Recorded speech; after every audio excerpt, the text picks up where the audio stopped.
passing of shoulders with Bruce Springsteen in his hometown of Freehold, New Jersey. I watched some baseball on Tuesday night. I did not like it, but I am liking what I'm seeing from the football team. And they are 3-0, the much maligned, the least powerful undefeated team, blah, blah, blah, blah, blah, blah.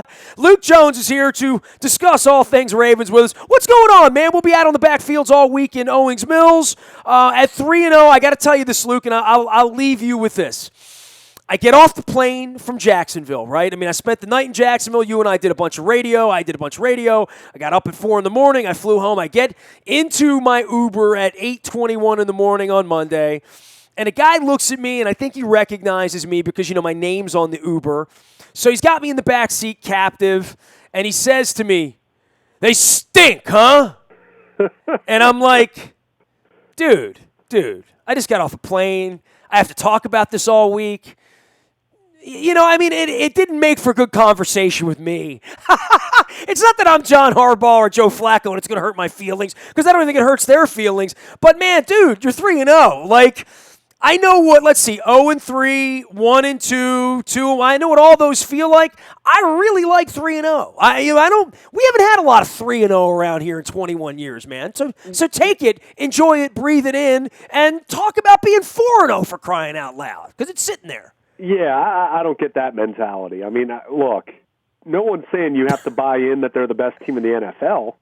Because I don't think they're the best team in the NFL, despite being. I'm not selling you that, but after watching Pittsburgh play in Philadelphia, they might be the best team in the AFC North, and, you know, right now they're 3-0. So then they'll have their chance, much like the Orioles. We talked about that earlier, having their chance against the Red Sox and the Blue Jays. The Ravens will have their chance, but the best part of that backloaded schedule, if you're not banged up at that point, is that you're hopefully a better football team than you would have been in Week 1, because I wouldn't have started the season against, let's say, at Denver, Cincinnati at home, and at Pittsburgh, right? I mean, that's the kind of goofy stuff we've been dealing with the last couple of years. Yeah, I mean, the whole point of the way the schedule sets up is you're hoping that you can be 6-2, let's say, by the time you start playing that second half of the schedule and things are that brutal. So, yeah, but and I don't think this is a Baltimore thing as much as it's a sports fan thing.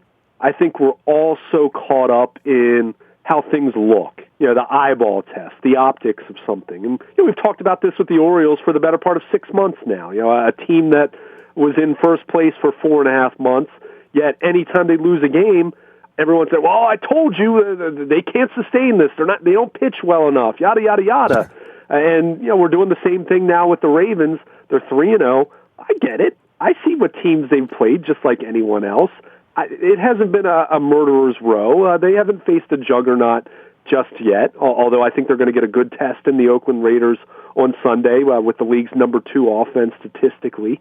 But at the same time, you can only play the games that you're told to play. And the Ravens have done enough to win those 3 football games. Now, I'm not to channel Michael Irvin, but this is the NFL, man. Every week is a big, I mean, this isn't easy to do. I mean, that's why in previous years they lose in places like Buffalo and Jacksonville and Cleveland, which they've done, right? I mean, we know those losses. We know what that feels like. Oh, sure.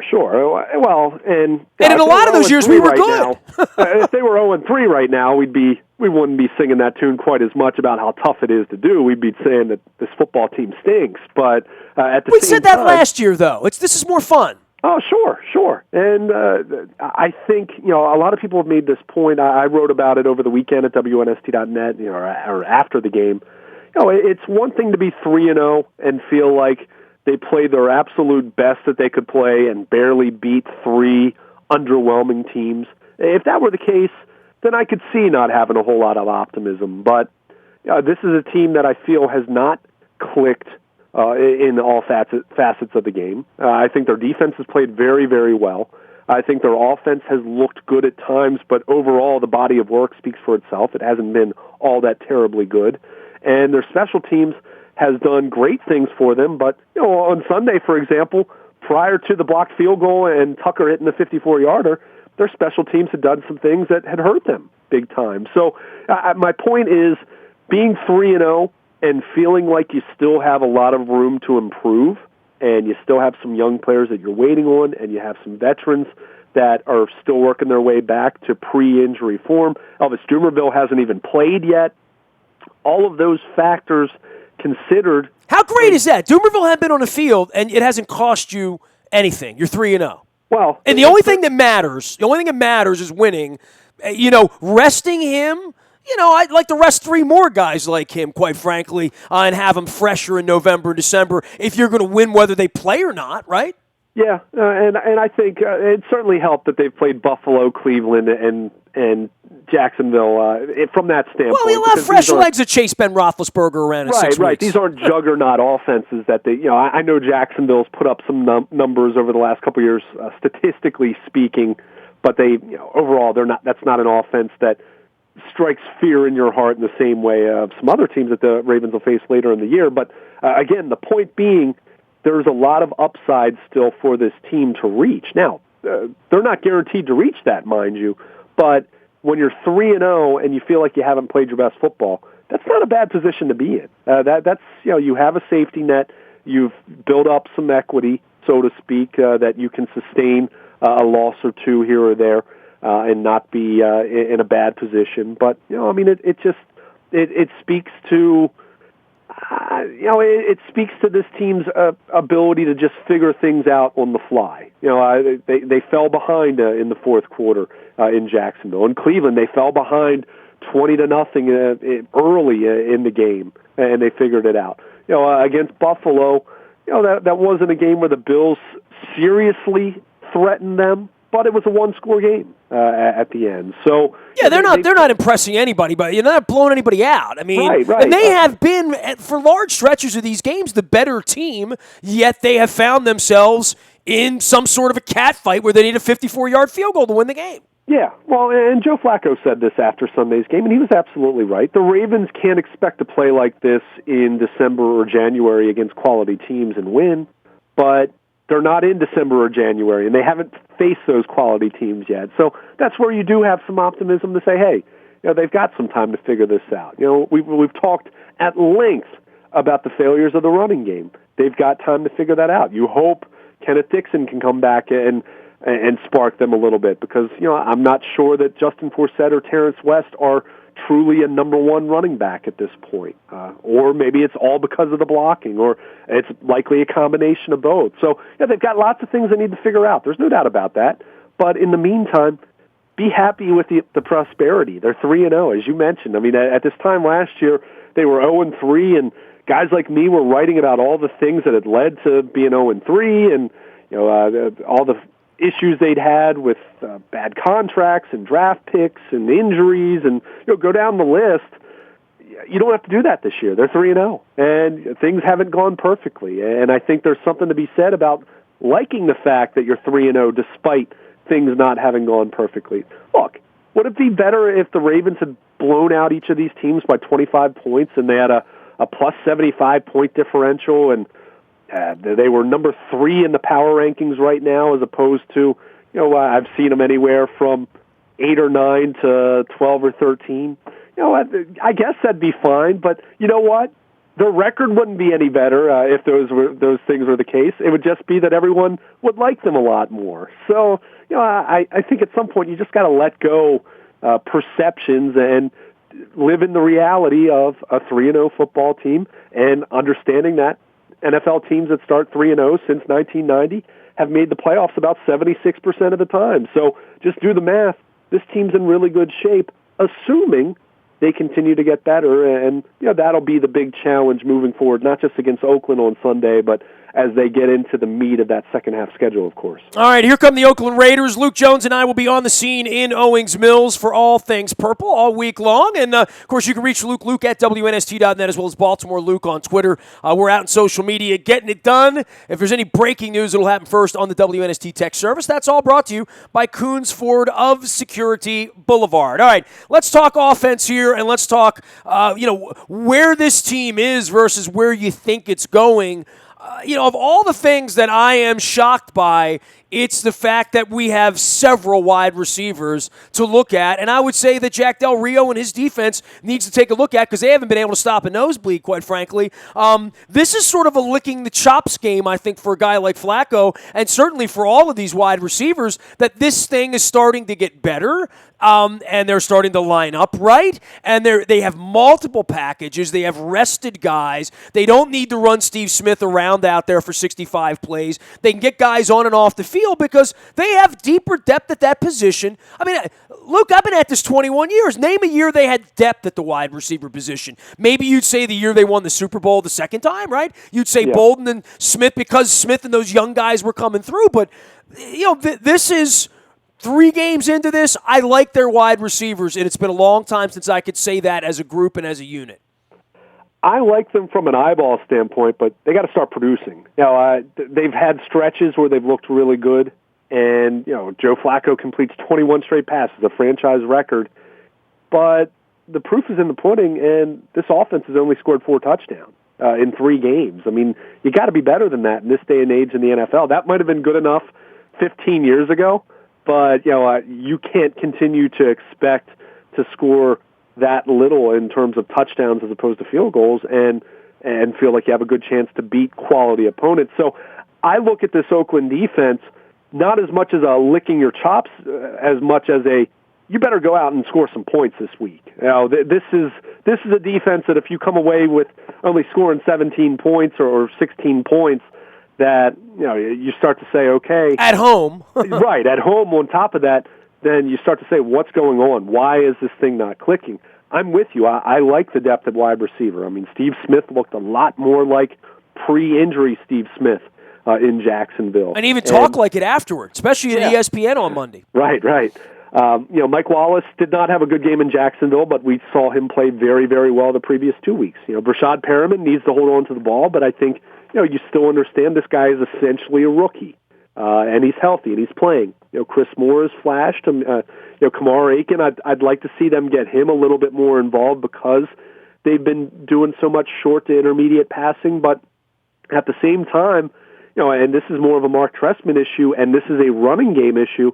They got to take more deep shots. Joe Flacco threw 40 times in Jacksonville, only 2 completions of 20 or more yards. I mean, that's not a very good ratio right there. You got to hit a couple more chunk plays when you're throwing the ball that often. So a lot of that has to do with the running game and opposing defenses not having any inclination to put a safety in the box because the running game just hasn't been there for the Ravens. But this is an Oakland defense that, as you said, has been really bad. They're giving up 476 yards per game. They were better in their last game, but their first 2 games they gave up over 1,000 yards combined. Well, they haven't been able to get to the quarterback. I mean, that's really the issue. And that is dreamy from Joe Flacco's perspective. Right. Oh, sure. They have 3 players, I believe, who have 1 sack. I mean, Khalil Mack, who I think we all agree is one of the best defensive players in the NFL. I mean, to this point, you haven't seen him be much of a factor at all. So, this is definitely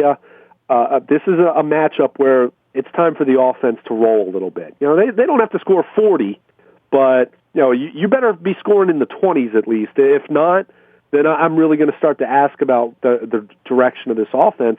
Again, on paper, it looks pretty good. I agree with you about the depth at wide receiver.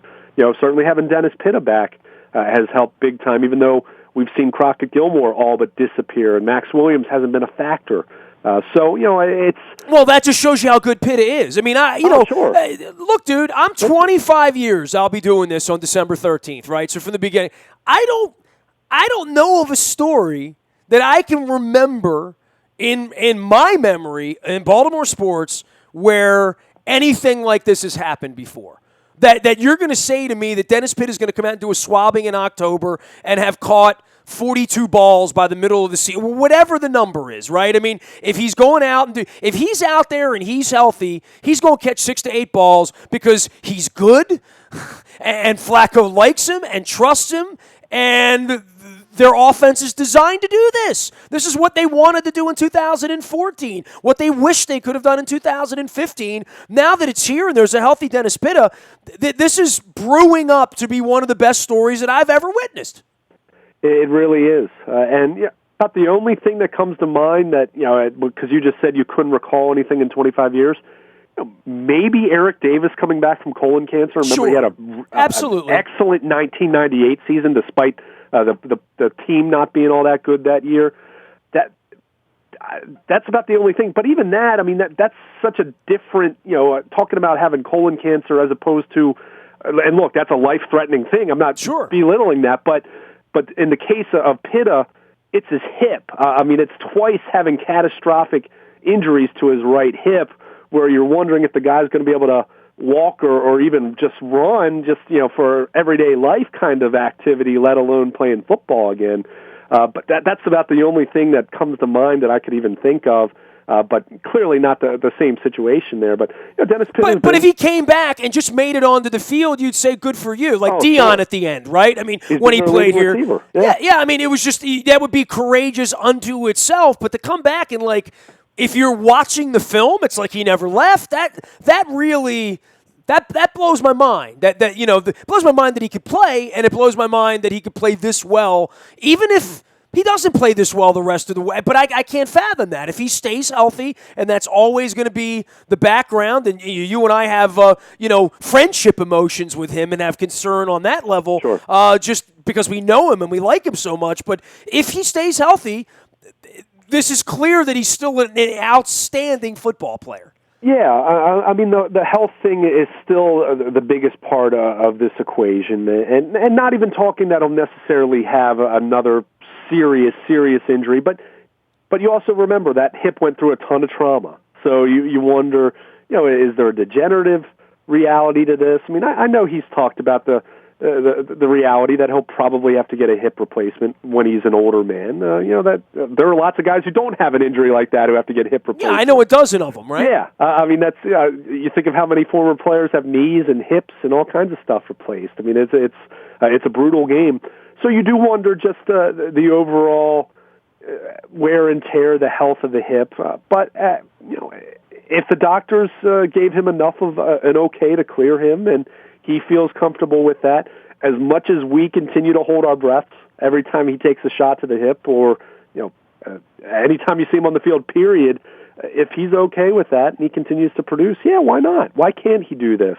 He's proven he can do it over the first 3 games, and, maybe he can still get a little bit better even so. But, he looks just like the guy he was before. This isn't Rob Gronkowski. I don't think he's going to be that good. I mean, he wasn't that good before the injury, but at the same time, this is a guy who's been a major part of their passing game. Hey, on 3rd and 6, he might as well be Rob Gronkowski. I mean, if he's moving the sticks, boom, right? I mean, it works, right? Give me 3 or 4 of those a game. That's huge. Sure. I mean, I hear you're on the Gronkowski level, but yeah, Dennis Pitta is not that dominating of a player, is my point. But it's just that he's capable of being a top 10 caliber tight end in the NFL. There's no doubt about it if he can stay healthy, and so far so good in that regard. He is Luke Jones. He covers all things Ravens. We're going to be on the backfields of Owings Mills this week, monitoring, of course, in the evenings, Orioles baseball from Greenmount Station on Wednesday and then into the weekend, and hoping to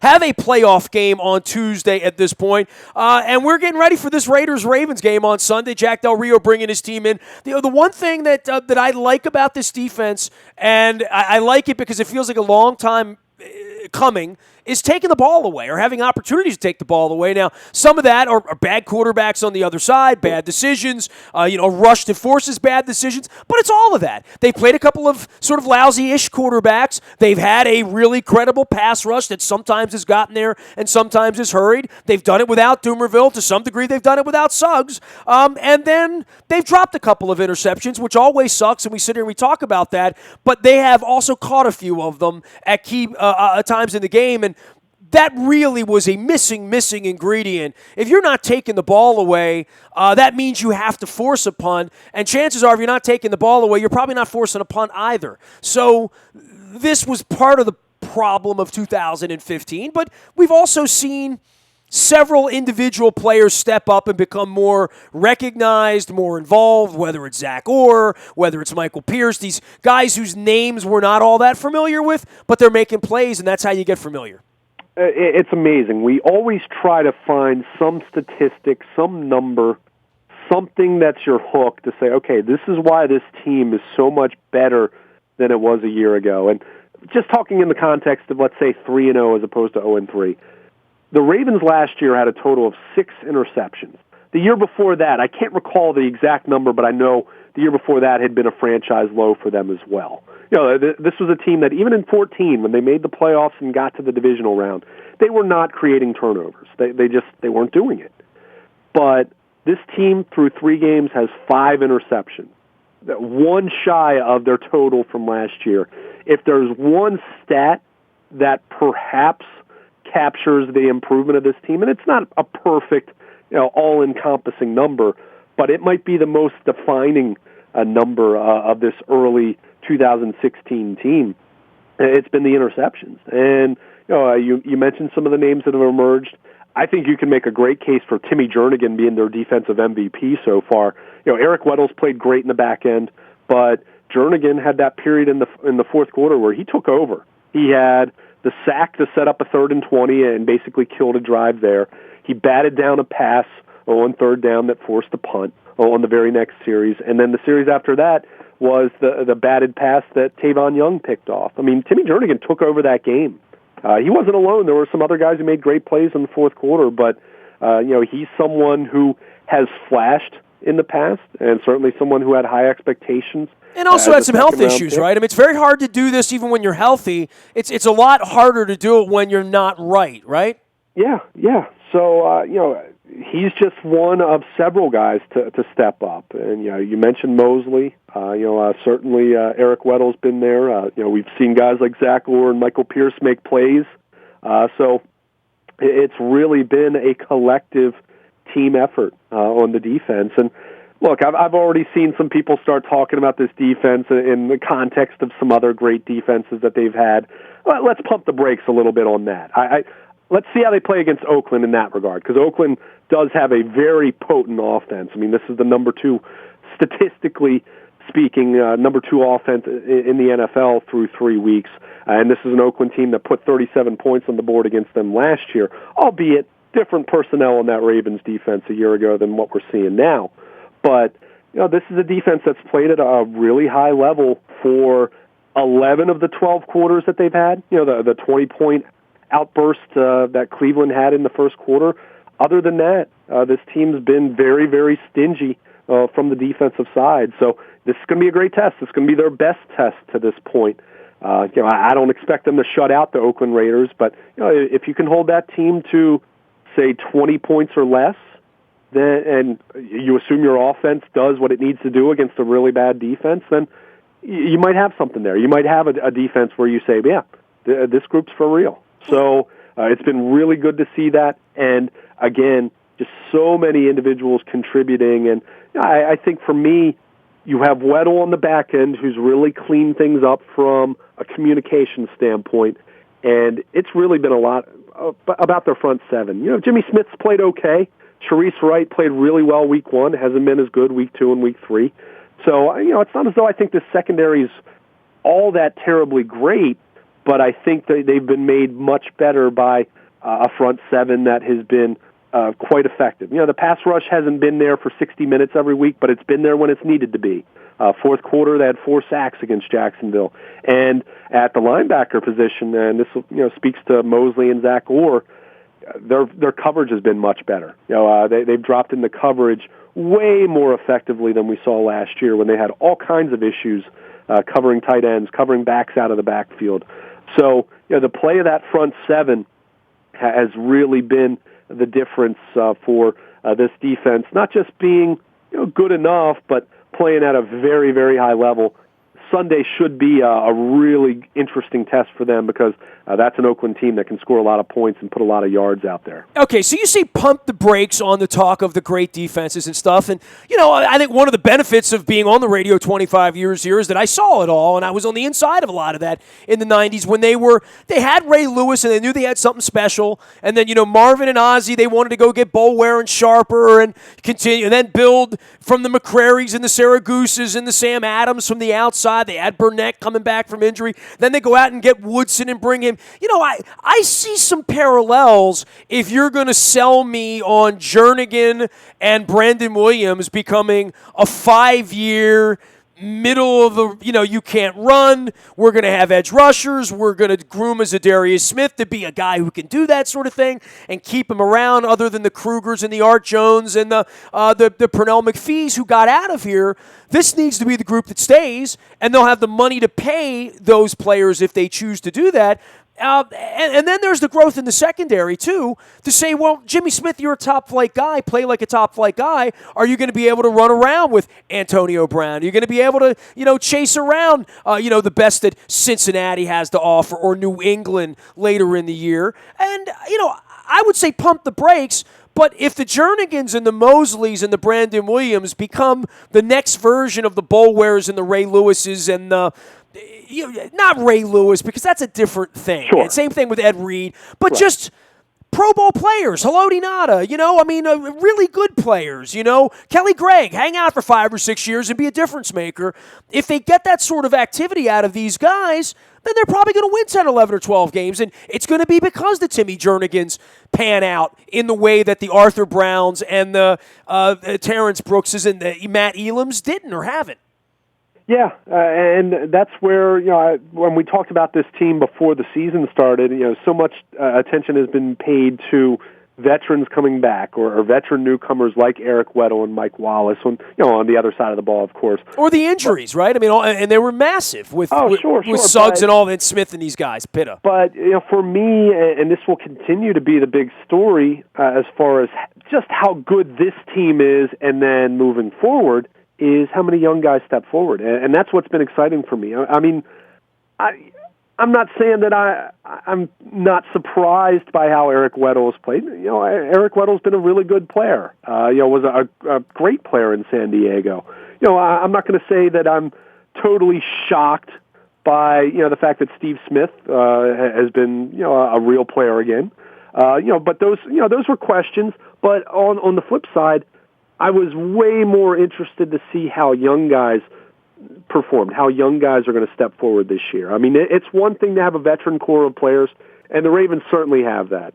But if you're going to step beyond the realm of just being, a 500 team or a wild card contender, it was going to be because young guys step forward and start to become consistently good and flashing greatness. And, we've seen that from some guys. C.J. Mosley has looked much more like the guy he was 2 years ago. Timmy Jernigan is stacking good performances. He's not just flashing. He's being a guy who has had a sack in each game and absolutely took over in the fourth quarter on Sunday in Jacksonville. So I'm more excited seeing some of those young guys really step forward in addition to having the veteran core of players that you have. That's where, as you said, that's where this team becomes not an 8, 9, 10 win team, but maybe that becomes a team that could win 11, dare I say 12 games. And then you're getting into that territory of perhaps winning the AFC North and perhaps being in the conversation for a first-round bye. And, yeah, we're getting ahead of ourselves right now, but we can. Yeah, as you said, it's radio. We're talking about it. We're not the ones on the field. We can look ahead.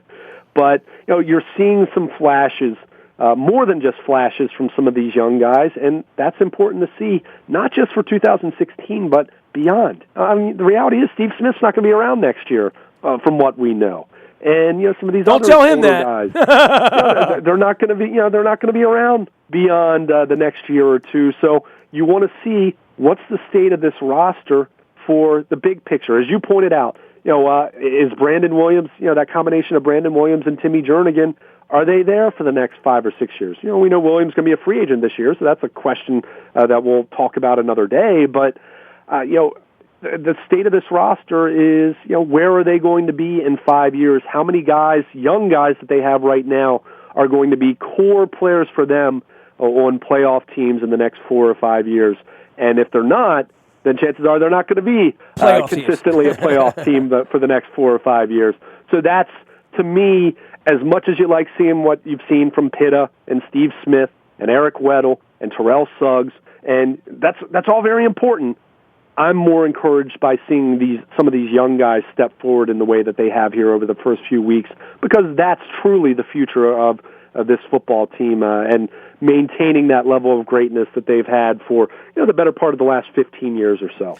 He is Luke Jones of Baltimore. Luke on Twitter. We're together at WNST on Twitter, and I'm a very available individual. Nasty at WNST.net reaches me. Facebook, Twitter, Snapchat, Instagram, streaming live on Facebook Live, as well as our YouTube WNSTV channel. And, of course, anything you miss here in preparation for the Oakland Raiders game on Sunday, you can find at WNST.net, as well as in our Buy a Toyota Audio Vault. You can download the TuneIn Radio app and listen from anywhere in the world, including Australia. Dan Clark's going to join us later in the week, but also got some fan mail from Brisbane, Australia.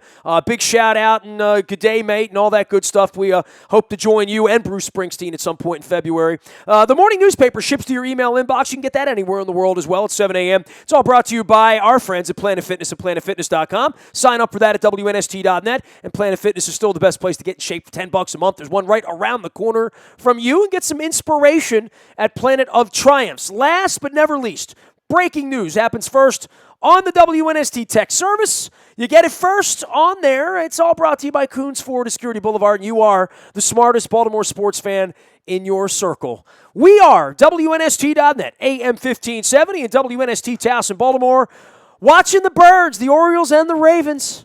And we never stop talking Baltimore sports.